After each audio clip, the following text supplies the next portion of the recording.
All right, good evening, FIU parent family members, and welcome to our parent family mini series. Tonight we will be talking about our FIU student health and wellness. My name is Gabriel Aragon, and I serve as the program coordinator at Orientation and Family Programs. I am very excited to be here to connect with you all for this next hour. For those of you who are joining us during our program for the first time, thank you so much for tuning in. If you are an FIU alumni or a mini series returner, then welcome back, and we're looking forward to spending the evening with you tonight. The point of these episodes are for you to connect with FIU resources and professional staff members as we help you get as much information as you need to help you support your students' experience here at FIU. During this session, we will hear over from my colleagues from the Student Health and Wellness, and Student Health and Wellness is here to support your students' well-being through their FIU journey. They take pride in providing the FIU community with resources that promote a healthy, balanced lifestyle, whether it's physical, mentally, and emotional. For medical services and counseling to fitness programs and wellness workshops, Student Health and Wellness offers a diverse and accessible options to help your students stay healthy, manage stress, and thrive both in and out of the classroom, all right here on our amazing campus. If this is your first time attending our webinars, welcome. I do want to address some of the technical aspects of this session. For those of you on our Zoom, you will see the question and answer feature at the bottom of your screen. You can use this feature to leave any questions you have throughout the presentation for our panelists during the live Q&A portion. At the end of the session, you can use the chat feature for any technical issues. You can use the chat feature for any technical issues you may be experiencing, and one of our staff members will be able to assist you. If you're streaming this through Facebook, hello, Facebook attendees. Please feel free to leave any comments or questions in the comment section of the video, and we will try our best to get every question at the end. This session is also being recorded, and it will be uploaded on our Facebook page after. Should we experience any audio or screen sharing challenges, please bear with us as we quickly troubleshoot the issues to stay on track. With that being said, I would like to introduce our guest speaker of today, Wendy Ordonez. I am very excited to have you here today with us. And for those who are meeting you for the first time, Wendy, could you tell us a little bit about yourself, your background at FIU, and after that, feel free to share your screen also.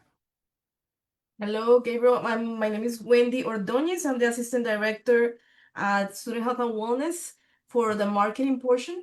And I am very happy to be here. I am a proud FIU triple alumna, and I've been with the university for over 20 years.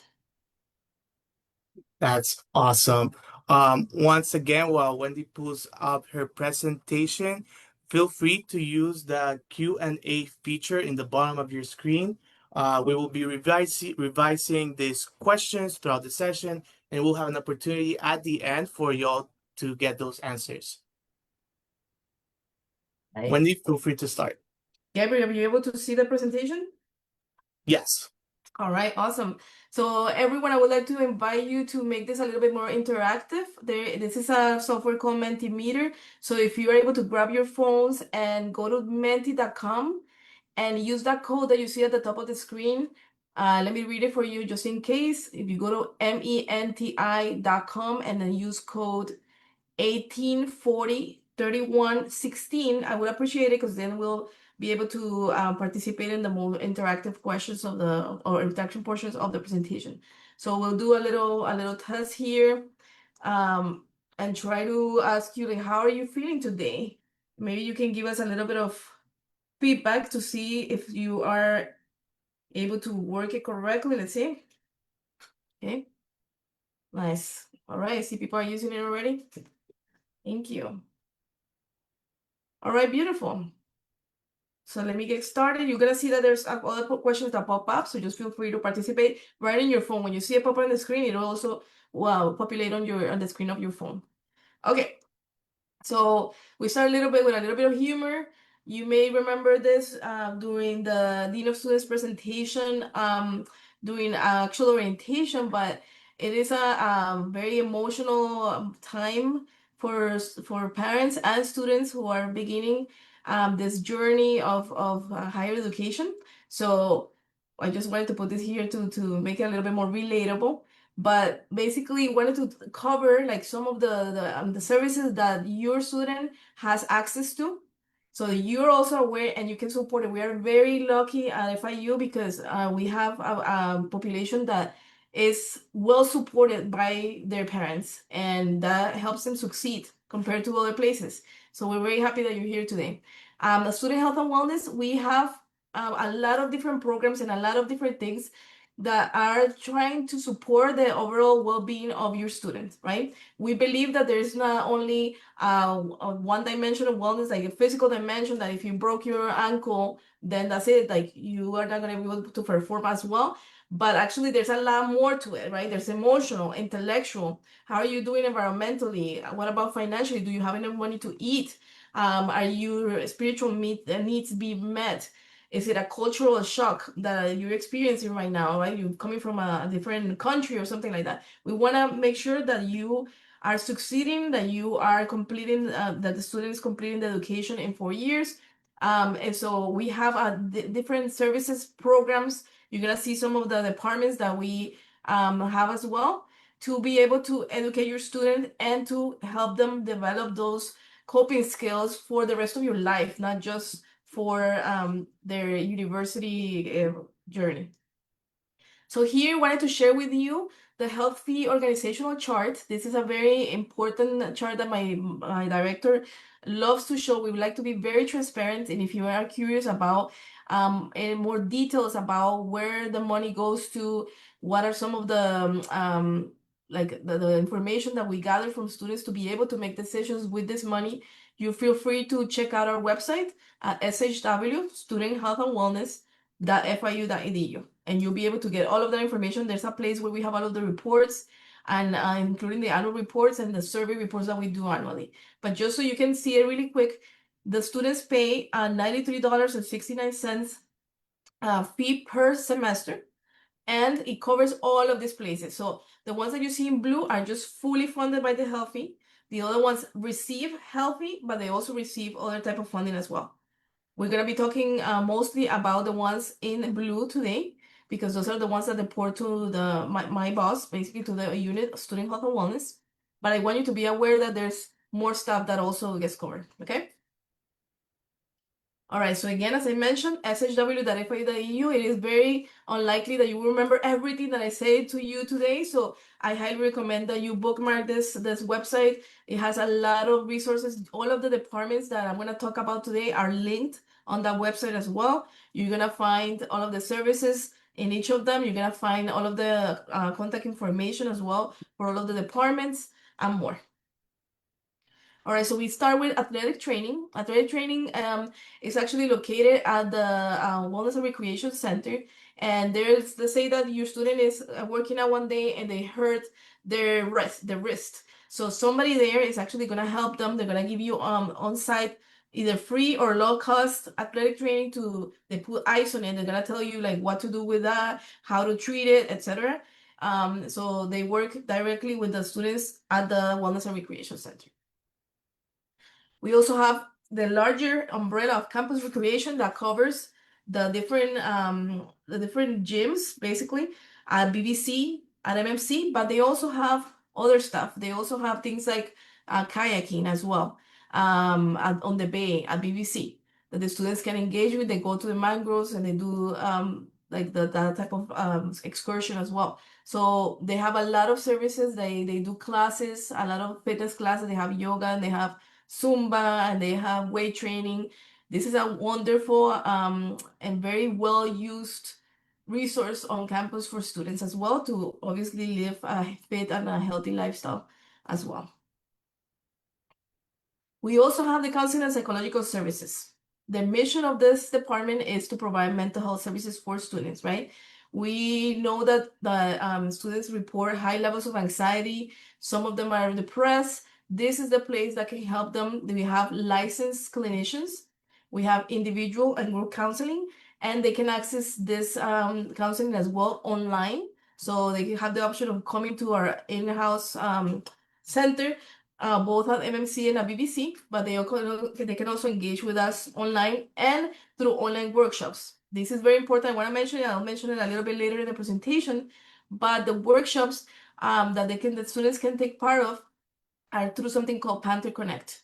And they're gonna find a bunch of different events, not just the ones for the counseling center, but for many other departments. So that's one thing that you definitely wanna remember and wanna insist that your student checks out so that they are engaging with the university, that they're being involved, and that way they're more likely to succeed. Right. So we also have Better Mind. So as I told you that the individual counseling can be done through online, especially this resource we mostly marketed to students who are outside of Florida. Um, or they're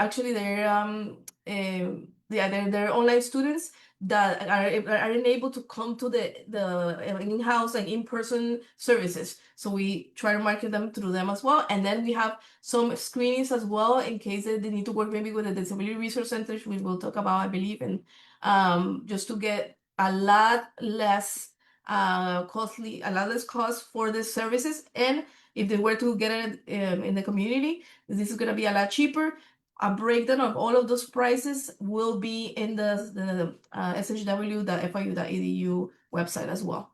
Everything is detailed there as to what is covered and what is not. So here we go. Let me click enter. You'll see it here on your phones. It's gonna pop up. How many unique students, meaning that they come at least once, right? But we count them per student, not per session. The counseling centers see last fiscal year. Did we get 698, 1,207, or 2,339? That is actually correct. 2,339. Half of the people got it correctly. We see a lot of students, and so I wanna always push for that, like lower the stigma of mental health, like like, there's a stigma that if you're looking for help and you are weak or whatever. Not the case. To the contrary, if you're looking for help, that's a sign of resilience and that you want to get ahead. And as you can see, a lot of people are taking advantage of the services. All right, we also have the Dean of Students office. Each faculty, right? Each college has their own dean, right? Their academic dean. This dean is all about identifying and addressing student concerns and crises. Let's say that there's a death in the family, maybe the person got into an accident. The dean of students is the person that is going to be facilitating that conversation with the parents or whatever it is that needs to happen, right? They facilitate the one-on-one care meetings. They also act as a hub for resources for the different places in the university. They're used to working with different departments and referring people to the appropriate resources.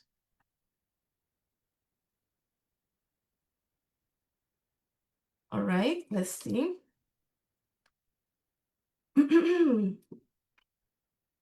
What was the top concern for students who visited the Dean of Students office last fiscal year? What do you think?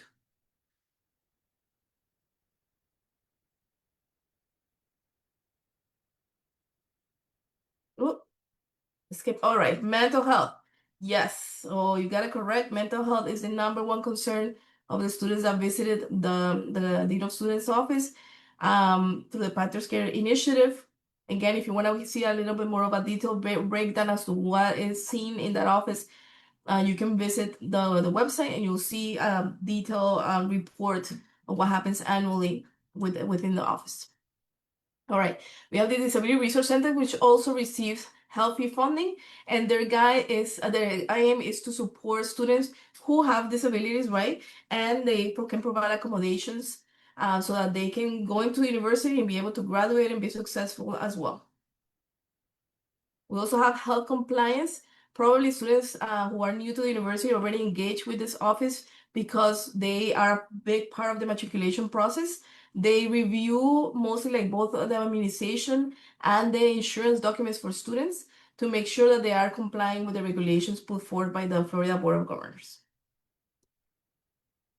Then we have the Healthy Living Program. This is one of the most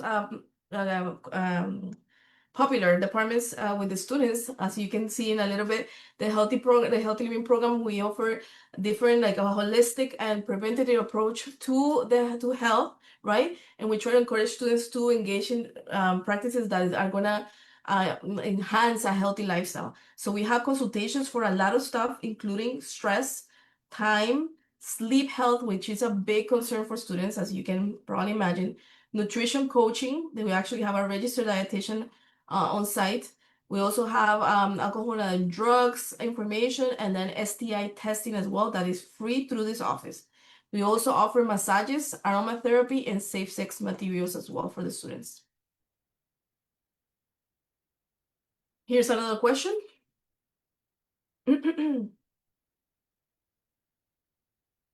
What was the most utilized service at HOP or Healthy Living Program last fiscal year? Was it nutrition consultations? Was it the acupuncture? Was it sleep consultations or massages or STI testing?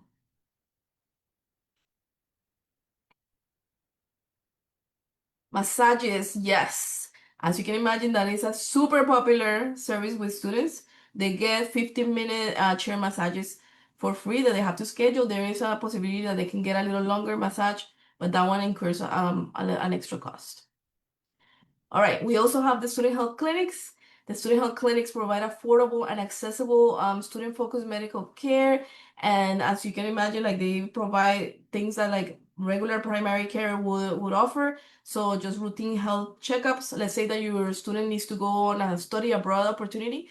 The doctors at the student health clinics will be able to provide that signature for the paperwork. If you have acute illness, if you have like a cough, if you have cold, and we also have gynecological services and behavioral health as part of the services that we offer at the clinics. So let's see another one.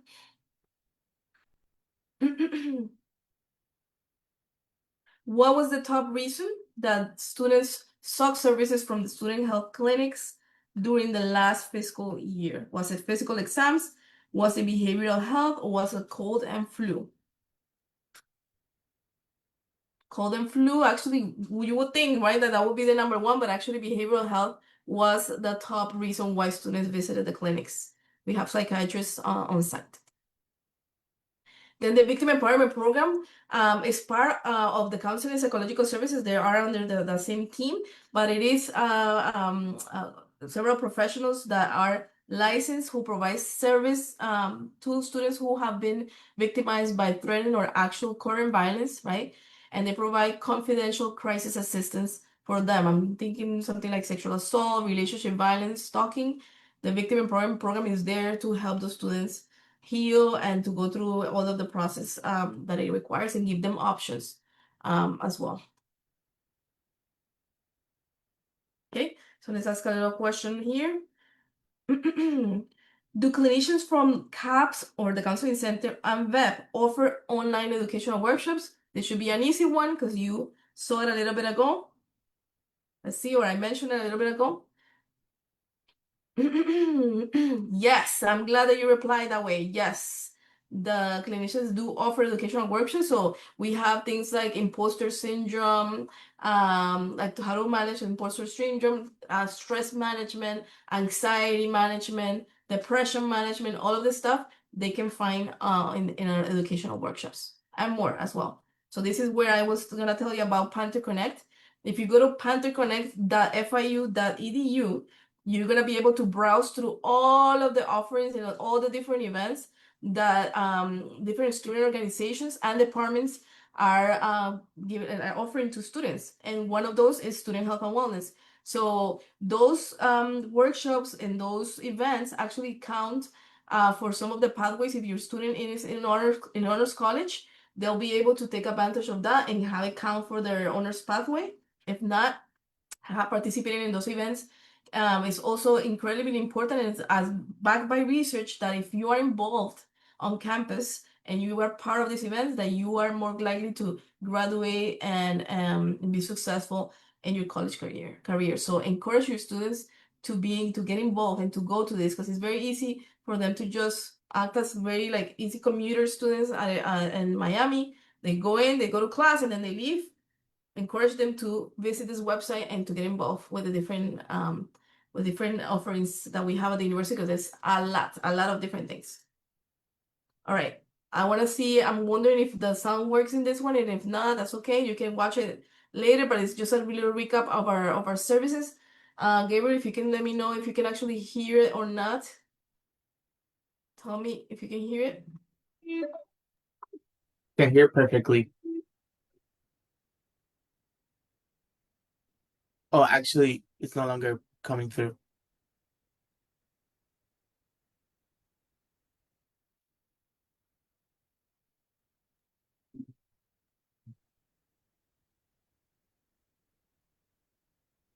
When the audio stopped coming through. Doesn't matter. You can watch it. It's fine. Like you'll get the same information. It's just background music.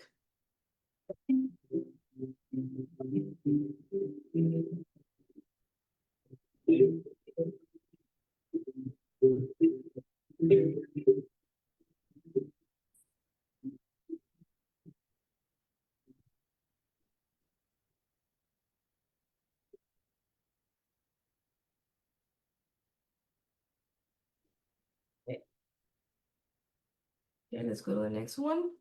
All right, so Panthers protecting Panthers and culture of care. So we are very proud at FIU because we are super proactive in letting the students know that at FIU that we try to have respect for others, that we want to make sure that we are all on the same page in terms of behavioral issues, etc. So we're gonna talk a little bit about what you can do and how to remind your students to be able to be a part of this active culture of care at the university. So first thing is actually that new students are required to take several trainings before either the end of the first semester or the end of the first year.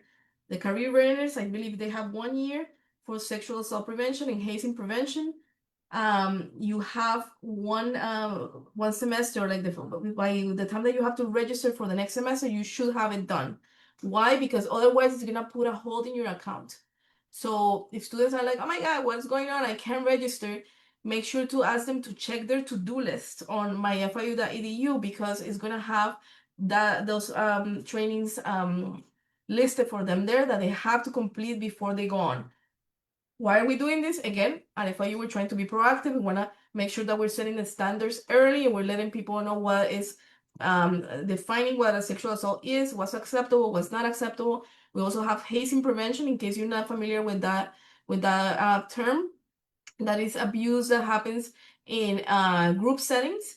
So typically, like when you see in movies, it's like something like in Greek life or whatever. But just so you are aware, it's not just something that happens in fraternities and sororities. It can happen in band. It can happen in a PhD program. It can happen anywhere as long as it's a group setting. And also, people are doing things that are not even if the person gave consent, that can still constitute hazing. So I highly recommend that you take a look at those. The career readiness is a part of another department, and then the police also created the active shooter awareness and preparation training for students to take.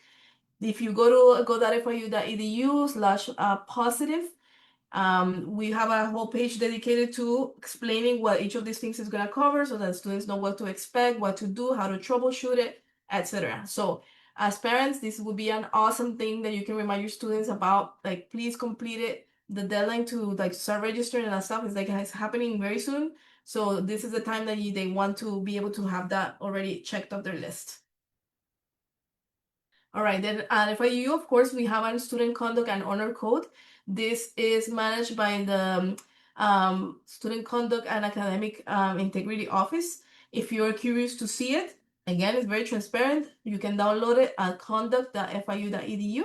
And this is gonna have some protections for students for constitutionally protected speech, right? So what you can say, what you're not supposed to say, etc. Medical amnesty and hazing amnesty. And then before I go to the next thing, I do want to point out those two things. Medical amnesty and hazing amnesty are two things that you definitely want to be aware and make your students aware and remind them of this stuff. So if they at any point because unfortunately it has happened in the history of the universities, right? That a student gets into a situation that they were drinking underage, let's say, or that they were doing drugs and they were, illegal drugs and they're not supposed to be doing. And a person and their friend is going through a medical emergency right now. Then if that person, if your student or the other student, whatever, like they are able to call the authorities and get help for the other student and they stay there throughout the process, they won't get in trouble for their own behavior, right? So like if they say they were drinking illegally or they were drinking underage, they're not gonna get liable because of their drinking, because they were able to help their peer, right? They didn't abandon the person when in the hour of need. And same thing with the hazing amnesty. If they are able to report things and then go through the whole process, they're not gonna get liable as well. Okay, so I want to also really point out that we have a centralized place where you can report violations at the university. That's very easy to remember. So if you go to report.fiu.edu, you're gonna find all of the different forms that you can use for hazing, for if you have a student of concern, that's actually gonna go to the Dean of Students office, etc. You'll see it there. It's very easy. Again, report at FIU.edu. Hopefully you're never gonna have to use any of the stuff, nor your student, but you wanna be, again, we're gonna be proactive. We wanna be aware that it could happen, so the form is there for you if you ever need it. All right, another important thing is FERPA, right? During emergencies specifically. This is the Family Education Rights and Privacy Act. Why do we want to mention this to you as parents? Remember that cartoon that I put at the beginning? It is a little bit, sometimes a little hard to know that your student is now no longer a minor. They're an adult. If they are over the age of 18, by law they are considered an adult.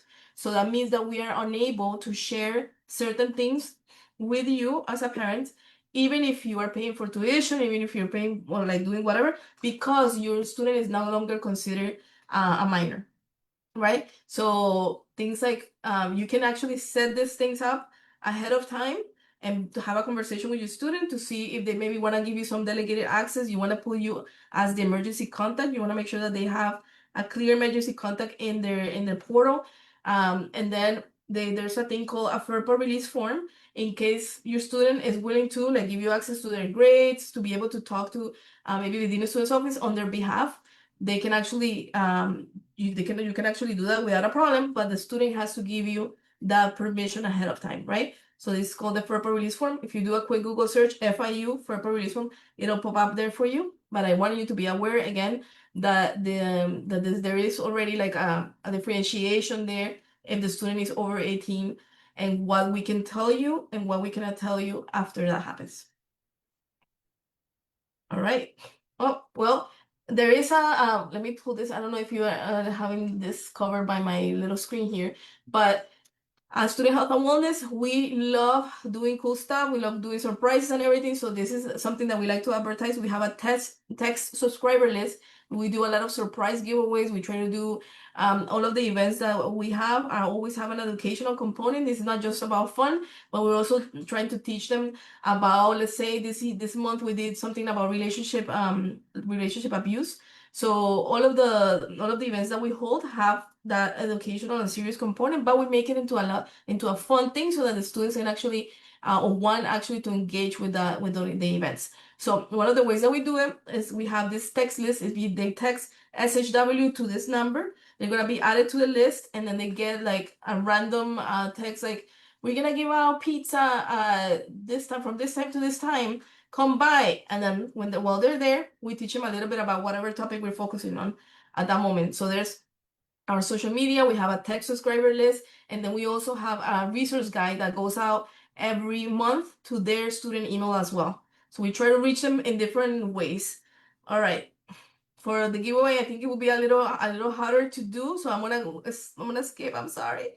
But we'll do Student Health and Wellness at FIU SHW. We would love for you to check out our page to see what's going on there and to encourage your students to follow this, because if they go here, and if they follow us, they're gonna find out about all of the upcoming giveaways that we have available for them, and also all of the information that is highly pertinent to their situation. Let's say that there's a medical emergency, there's like a, I don't know, measles outbreak or whatever.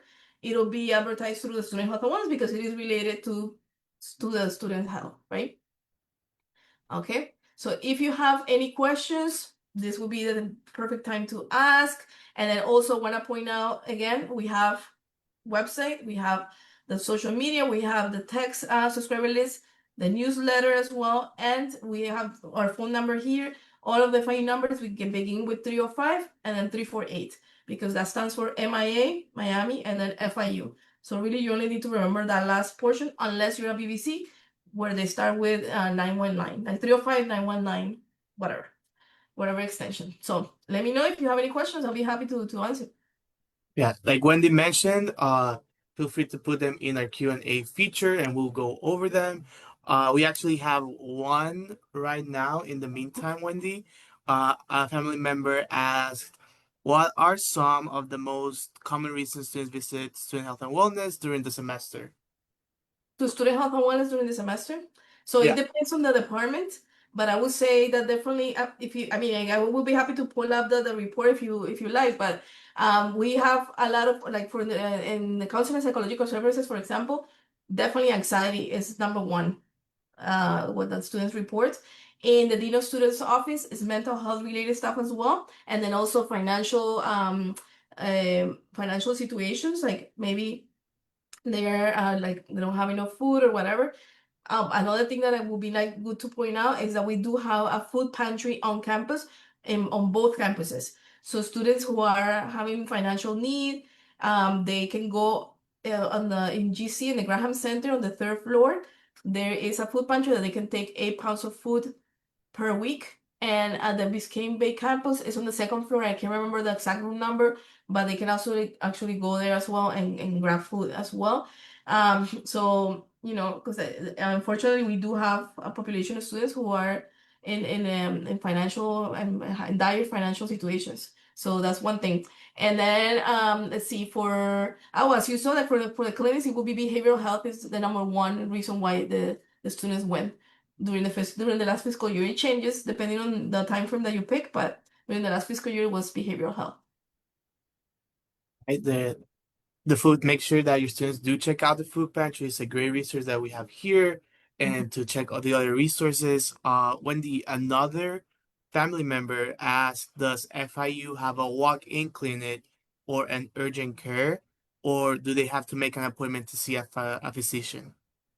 So we have the student health center. There is a building that's actually next to the gym, and that building contains most of our like one-to-one services. So the healthy living program, the clinics are there, and then the counseling and psychological services office is there as well. On the first floor, the clinic is there. The students we prefer and we would like that the students actually call us and make an appointment.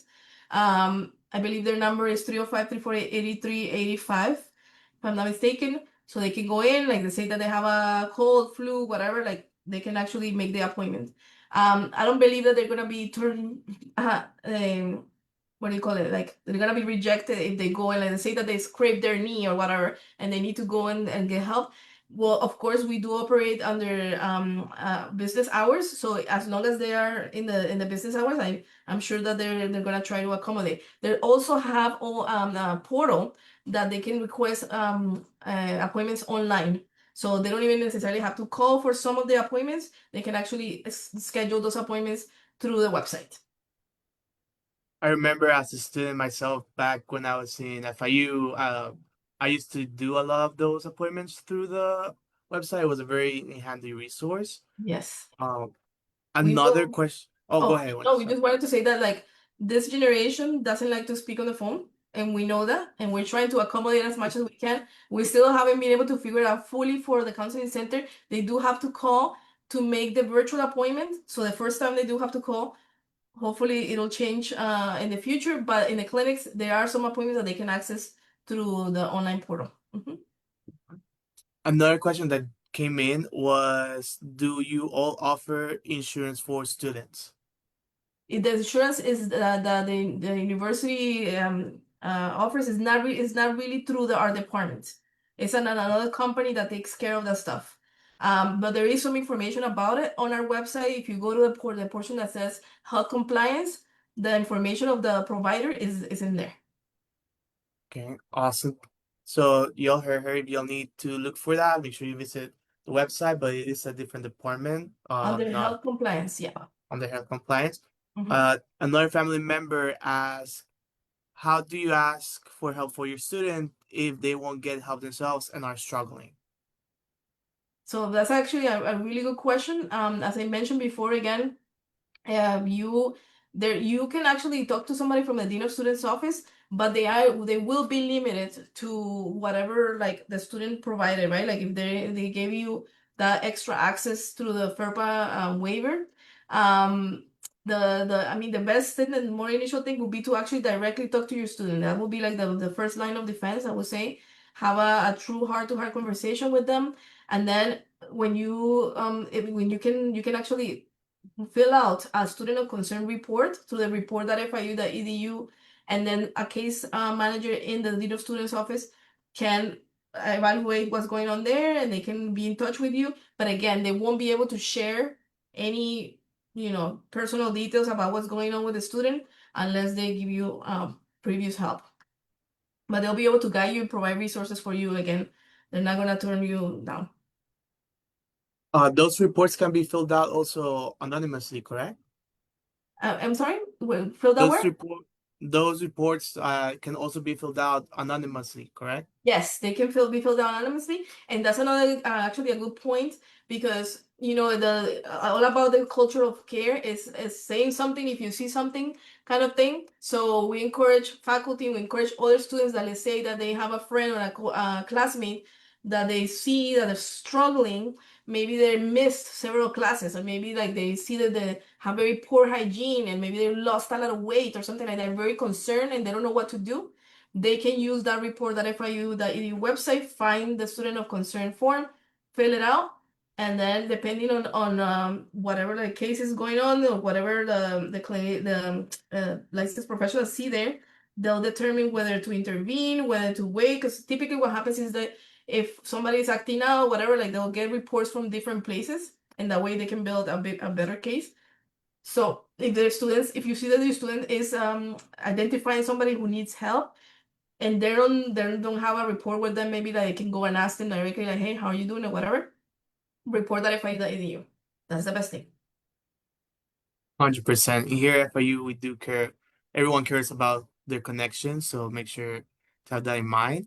Another family member asked us, do they have massages at BBC? They have a clinician that provides the massages. She goes periodically to BBC. They don't have an office there full time, but she does go and provide services, and they do events over there. I believe I don't know exactly when they're doing it right now, but I know that she used to go on Tuesdays back in the day. I'm not sure exactly if what day they're doing it this semester. Okay, So they do have access to it. awesome, awesome. Uh, Another question that we got in says, can you share more about mental health resources offered, like counseling, workshops, or group sessions? Yes. So they have individual therapy. They have group therapy as well. Yes, that is available. Then they can do the individual therapy. They can do in person, or they can do it through like virtual with one of our licensed clinicians as well. They also have the clinicians give out the educational workshops. They actually design them and put them together, and they facilitate the workshops as well. So it actually counts as clinical hours for them. And they also have this thing called Better Minds, which is a partner that the counseling center has an agreement with, that they see the students also online, and they're also clinicians. They have limited sessions for the students there as well. They have all of those support if the student. Let me give you this also this information. If the student has an acute problem, like something like, let's say, like very very difficult, like eating disorder, right? that's something that perhaps the clinicians are going to refer them out, because for their care, like the best, they're gonna determine what the best place for their care will be. And if they are unable to provide that level of care, then they will refer them to a community partner. And again, whoever they refer them to, they always are looking for places that are very affordable, that the students can actually go, that are not super far, etc. So they're able to do that case management for the students as well. That's amazing. That's definitely something good to know. Our last question, Wendy, it says, if our students are struggling with midterms or stress in class, what are some early signs we can look out for that might indicate a burnout? I mean, I think that you would know your student the best just because you've spent most of your life with them. But however, like there are some signs there that are typical, like just in general. I would say like a lack of appetite would be one of them. Lack of sleep, like they're having like really bad insomnia. Maybe like their temperament also has changed, so like become very grouchy, sometimes a little aggressive, stuff like that. That's also a sign that they are going through distress, or like having a lot of stress in their lives. So again, I think that I would like to encourage you to don't be afraid to ask. Just ask them, like, how are you doing? Tell me what's up. I noticed that this and this and this. How are you doing? How may I help you? Because at the end, the most important thing is to let them know that they're not alone, and that you're there to support them. Like you want them to feel loved, and you want them to feel like like whatever, even if they, because of their age, also may not want to be going to their parents as their first resort, right? You want them to know that you're there, that you, whatever happens, like, I'm here. If you need to fall back on here, we're here for you. All right. That's definitely something that can go a long way, just a simple conversation. Yep. Uh, Let me just share my screen real quick.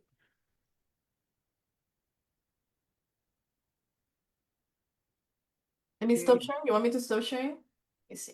No, sorry, I got it. All right. Well, thank you so much, Wendy, for being here with us and sharing this amazing information with our family members.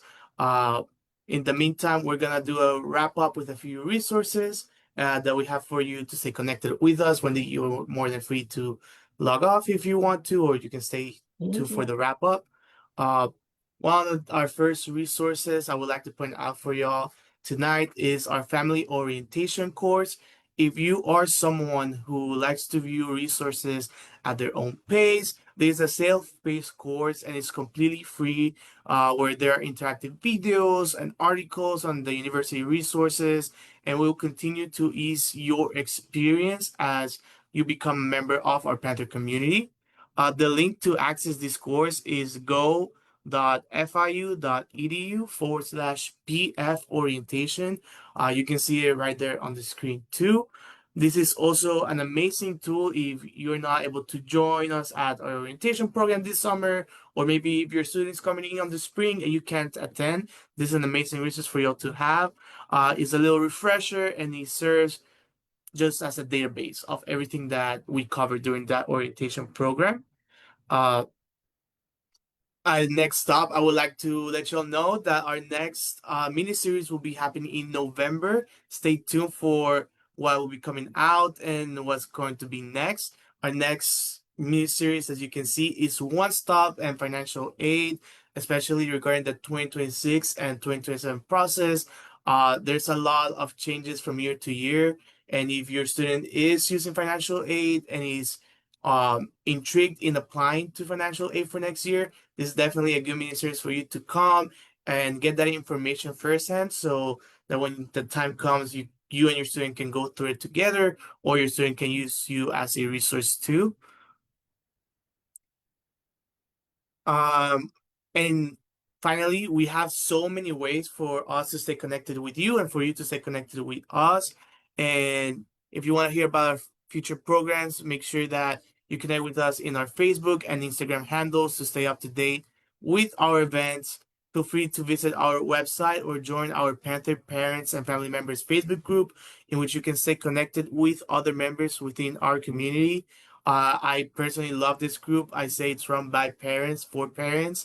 you'll see that a lot of family members either put up questions about what's happening in the semester, or if they need help with something, a lot of family members will reply back to you. There's some staff in there, but it's mainly just to answer any official FIU directed questions. So most of the time it'll be just you interacting with other family members. And if you're not following us on social media, we do have a newsletter that goes out once a month with official FIU news. So feel free to subscribe, or you can join our mailing list where we send several ways to stay engaged per month. And don't worry, we will definitely not spam you. That's the last thing we want to do. Lastly, our office staff is here to support all of our parent and family members via phone or email, as we are open Monday through Friday from 8 a.m. to 5 p.m. Thank you all so much for joining us today. It has been a pleasure connecting with all of those who were on. Feel free to watch this video on our Facebook group as a refresher, and we'll close our webinar in one more minute as you all log off. I hope you'll have an amazing evening and that you join us at our next family mini series on November.